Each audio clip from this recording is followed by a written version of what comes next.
नमस्कार, मैं पल्लवी दिवेकर आप सभी का स्वागत करती हूँ गार्डन गप्पा के नए एपिसोड में। आज हम लोग आए हैं टेरेस गार्डनिंग देखने के लिए। आइए मिलते हैं रीना गुप्ता आंटी जी से। और ये टेरेस के बगीचा इनका है। इन्होंने बहुत ही खूबसूरत तरीके से इसको मेंटेन किया हुआ है। आप देख सकते हैं कि कितने एकदम मेटिकुलसली बोलते हैं ना, बहुत ही साफ़ सुथरे तरीके से बगीचा है इनका। तो जानते हैं कि इन्होंने ये सब कैसे मेंटेन किया है। हेलो दोस्तों, मेरा नाम शांभवी और मैं आपका फिर से एक बार स्वागत करती हूँ गार्डन गप्पा के इस एपिसोड में। आप देख सकते हैं मेरे आजू बाजू बहुत सारे पेड़ पौधे हैं, बहुत ही खूबसूरत लग रहे हैं। तो आइए मिलते हैं इस गार्डन के पेरेंट्स से, मिसेस रीना गुप्ता जी से। और इन्होंने अपने बाग की बहुत ही अच्छे से देखभाल की है।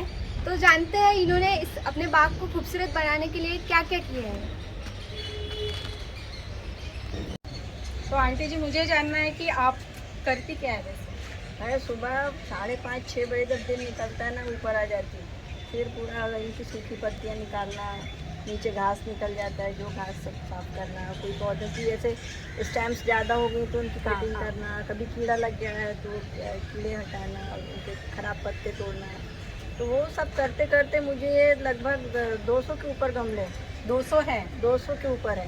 बहुत ही अच्छे लग रहे हैं। अलग अलग टाइप के हैं। हाँ। तो ये आपने कैसे शुरुआत की इसकी? ये क्या हुआ, ये इसको मैं हॉस्टल छोड़ने की नागपुर। अच्छा, और ये आपकी बेटी है? हाँ, हाँ। तो उसको छोड़ने के बाद मैं बहुत रोती रही। अच्छा। मैं अकेली हो गई थी। हाँ हाँ। तो रास्ते में मैंने नागपुर से काफ़ी सारे पौधे खरीदे और फिर उनका काम व्यस्त उस काम में लग गई। अच्छा, अच्छा। हाँ हाँ। और फिर उसके बाद धीरे धीरे कुछ पौधे और ख़रीद के लाती गई। फिर जब बहुत हो गया तब मैंने ख़रीदने बंद कर दिए और इन्हीं पौधों को मैं रिपोर्टिंग करती हूँ। इन्हीं के 2 के 4 8 ऐसे बना लेती हूँ। हाँ। और फिर अपने को कभी कोई पौधा सूख भी गया तो ऐसे उसकी कमी नहीं होती है ना, उसी पौधे की और वैरायटी आ जाती है। हाँ, और गमले तैयार हुए रहते हैं। तो इस तरह आप देखेंगे मेरे एक ही चीज़ के 2-2 3-3 गमले तो हर जगह ही।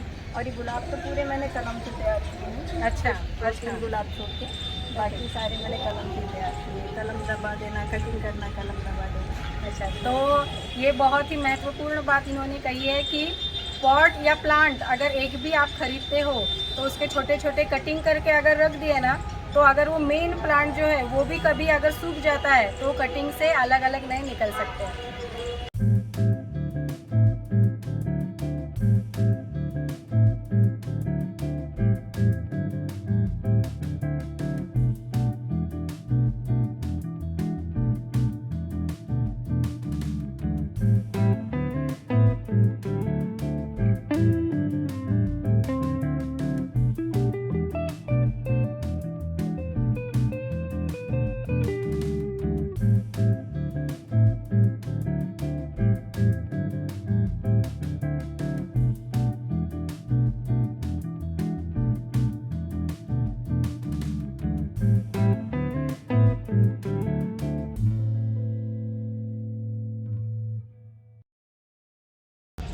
तो आंटी, आप इन पेड़ पौधों में किस प्रकार की और कौन सी मिट्टी का इस्तेमाल करते हैं? मिट्टी तो काली मिट्टी जो रेगुलर जनरली अवेलेबल हो जाती है।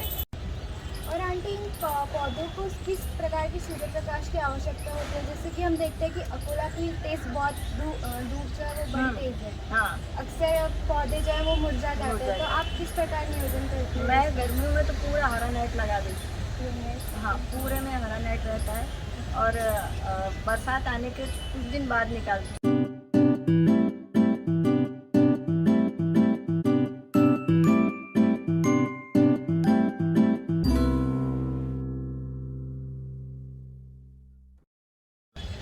तो आंटी, आपके इस बगीचे में किस टाइप के पौधे हैं? कौन से? तो शेवंती है, गुलाब है, जासवंत है और मोगरा है, जाईजुई है।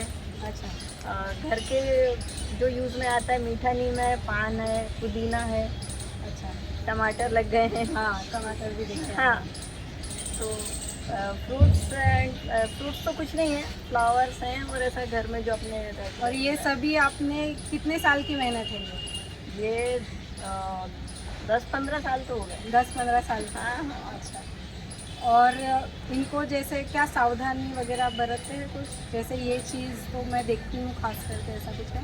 कैसा है, एक तो कीड़े का ध्यान रखना पड़ता है, अपन को मालूम भी नहीं चलता, इतनी मोटी मोटी लट हो जाती हाँ, है। हाँ, और 2-3 दिन में तो वो पूरा खा जाती है।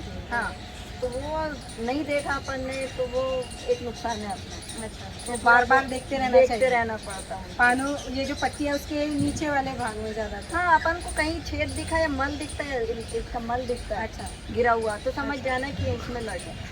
वो काला काला इनका जो हाँ, मल हाँ, होता है हाँ। वो कहीं गिरा। डॉट्स जैसा रहता हाँ है ना? हाँ, तो वो दिखा है ना, वो समझ जाना कि इसमें कहीं कीड़ा है, और या फिर पत्तों में छेद है तो आंटी आपके हिसाब से बताइए कि इन सब में से कौन से पौधे ऐसे हैं जो बहुत ही मतलब कठिन है उगाने के लिए, और ऐसे कौन से हैं जो बड़ी आसानी से आप ग्रो कर सकते हैं घर पे? ये देखिए, शेवंती के पूरे आप बोलेंगे ये 20 गमले हैं तो इसके मैं 40-50 बना सकती हूँ, इसको कोई दिक्कत नहीं है।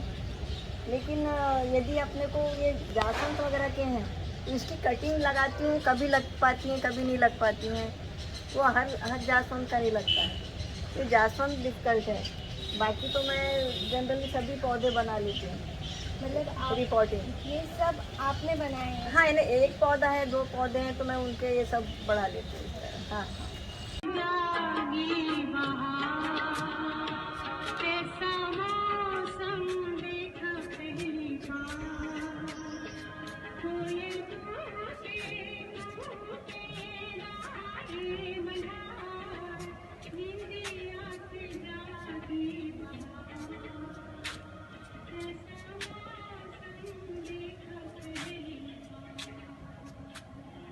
तो आंटी जी, हमने देखा कि यहाँ पे पंछी भी बहुत सारे हैं, बहुत घोंसला भी बनाया हुआ है, तो आपको बहुत कंपनी भी देते हैं ये लोग।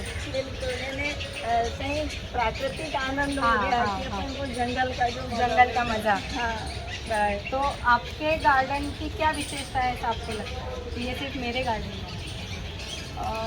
वैसा तो विशेष तो कुछ नहीं समझ आता, बस मैंने थोड़ा उनको सिस्टमैटिक लगाया हुआ है कि एक लाइन पूरी रोज़ की है, अच्छा। एक लाइन पूरी शेवंती की है, एक लाइन पूरी जासवंत की है, हाँ, हाँ। और उधर पूरा मोगरे की लाइन है। मैंने हर झाड़ों को ऐसा एक पर्टिकुलर साथ में रख के उनको तो ऐसा ग्रुपिज्म जैसा हाँ किया है आपने? हाँ हाँ, इधर पूरी शेवंती की लाइन है। तो एक्चुअली ये जो इन्होंने बहुत अच्छी तरीके से लगाया है ना ग्रुप करके, जैसे रोज़ एक तरफ, शेवंती एक तरफ, जासवंत एक तरफ, तो इससे ना देखने को भी आपको एक अलग ही मज़ा आता है।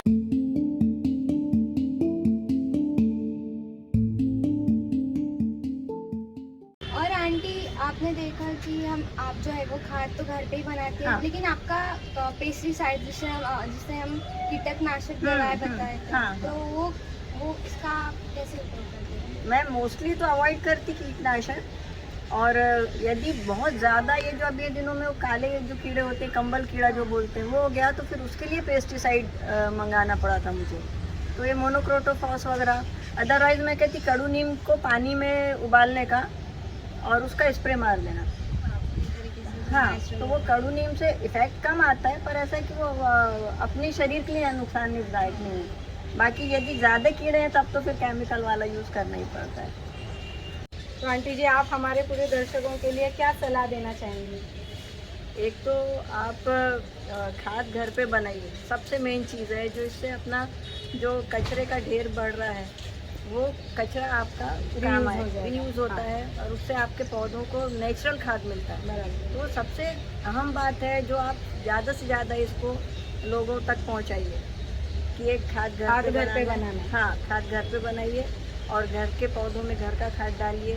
ये खाद तो आप मेरे पास एक पानी है जो कि गाय ये गोबर से ही बनता है वो, और उस पानी को आप इसमें डालिए। अच्छा।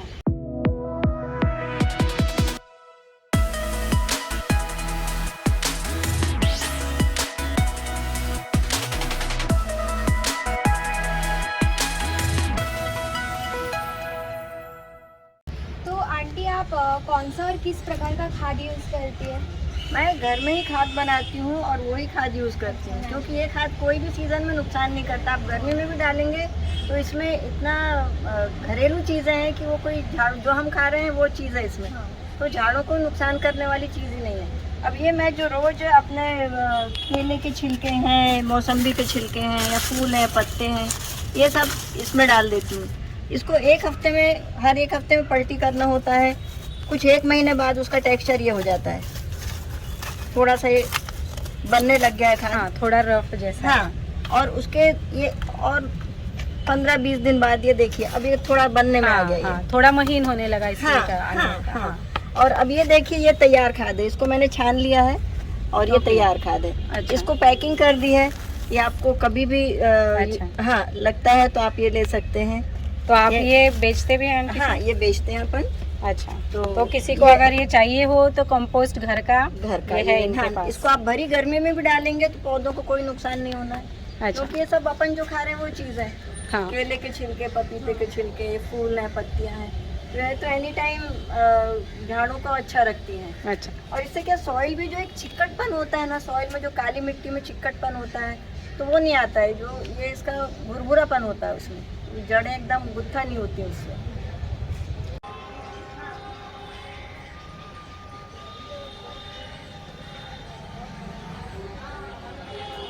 जी, आपने बताया था कि आप एक पौधे से बहुत सारे पौधे बनाती है। हाँ, तो कैसे बनाती है आप दिखाना चाहेंगे? ये साइकस देखिए, ये बहुत महंगा झाड़ है। हाँ, और इस झाड़ को मैंने जब कंद आ गए हैं, ये देखिए ये कंद आ गए हैं, हाँ, हाँ। ये कंद को निकाला है, ये कंद को निकाल के ये इस गमले में लगाया है। ये गमले से ये देखिए इसमें पत्ते फूट गए हैं। अच्छा, और ओके। इसी तरह अब इसको जब और ग्रो होएगा मैं बड़े गमले में डाल दूंगी। ये झाड़ के लिए मैंने बहुत कोशिश करी कि इसको मैं बना सकूं। पहले इसकी रूट्स जो हैं, ये रूट्स भी निकाल के लगाई मैंने, ये रूट्स लगाई नहीं लगा, ये कटिंग करके लगाई नहीं लगा, इसको मैंने 3-4 बार ट्राई करे नहीं लगा। फिर इसमें जब फूल आए, ये फूल के सीड्स दिव्या इसके सीड्स दिखाऊंगी मैं आपको। अच्छा, तो वो सीड्स मैंने ग्रो किए अच्छा। और उनसे तो ये सीड से ग्रो किया है आपने? हाँ, एडेनियम। हाँ, यानी मैंने बहुत कोशिश करी इसके लिए एक्चुअली। अच्छा। जो आप कहते हैं सबसे डिफिकल्ट प्लांट, तो इसके लिए मैंने बहुत मेहनत करी थी इसके लिए। म्हणजे कालच्या याच्यातलं अजून एक नवीन की सीड्स पासून त्यांनी सीड्स